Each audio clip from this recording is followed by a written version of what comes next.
So here's my 1 minute summary of the Cargill case that just was decided by the U.S. Supreme Court. So you're going to hear a lot about it. Obviously, I'm sure Four Boxes Diner and other people are going to have very detailed analysis of it. But basically, here's what happened. So the Supreme Court upheld the lower court, which overturned the ban. And surprisingly, the Supreme Court spent very little time dealing with the ATF's authority to interpreting current law, passing regulations and all that stuff. Now, they focused more on the fact that ATF was responding to a mass murder incident and reinterpreted a rule to fit the whims basically of a political party in response to that mass shooting, and that for years before that, the ATF had consistently held that a bump stock did not turn a semi-automatic firearm into a machine gun. But more importantly in this decision, I think it should be noted, is the court actually posted pictures, photographs of how a semi-automatic firearm works. So hopefully those who are constantly telling us, what is an assault rifle and what is a machine gun now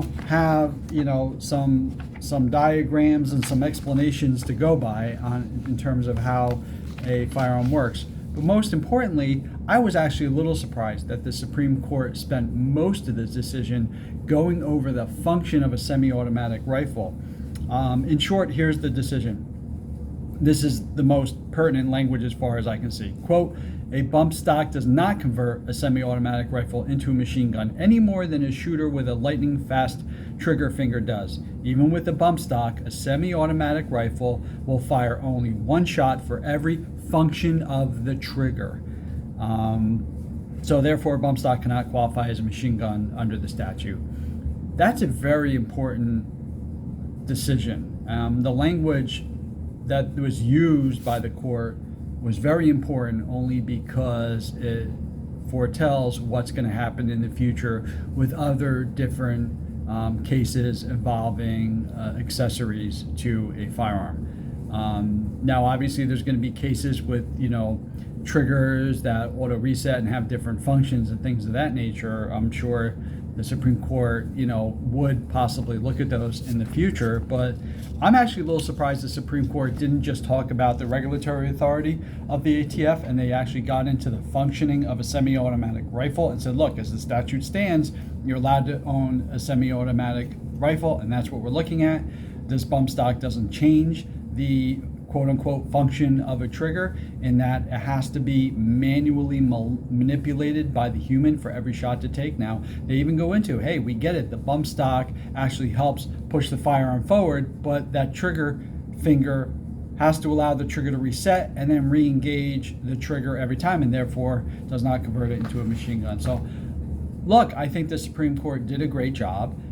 They kind of went to the meat of the bones on this one, though, and I really didn't think they would go straight to the meat of the bones, and that's nice to see. Hopefully in the future, as they're trying to, pass laws banning one thing or another, or to be honest with you, even the new semi-automatic ban they're trying to pass in front of Congress. I mean, if the Supreme Court thought that these firearms were unusual and dangerous and not protective of the Second Amendment, they would have dealt with that here. They would have sent it back, referred to Congress to determine whether a semi-automatic firearm is even protected under the Second Amendment. And hey, Congress, why did you allow these things? Why did you give the ATF a statute saying semi-autos are okay?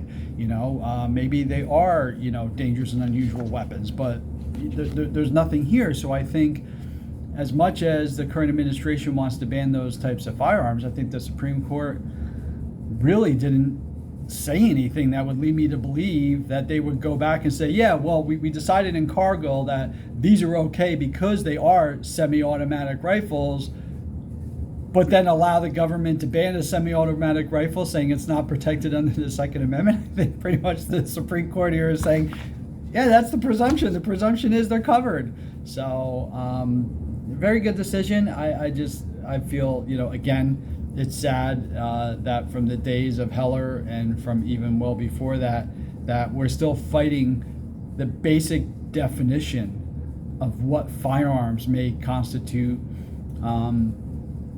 protected items under the Second Amendment. And as much as I like the decision, and it's a good decision, I haven't read the whole thing word for word, but as much as this is a good decision, I mean, it's still kind of sad that we needed the Supreme Court to step in and say a single action of the trigger and having to re-engage the trigger makes it a semi-automatic. I mean, that's pretty basic stuff.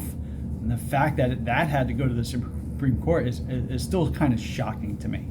Again, Matthew, the average gun owner, I'm sure you're going to hear a lot about this over the next few days, but I just wanted to give you basically the crux of what they said. Bump stock does not convert a semi-automatic rifle into a machine gun any more than a shooter with a lightning fast trigger finger.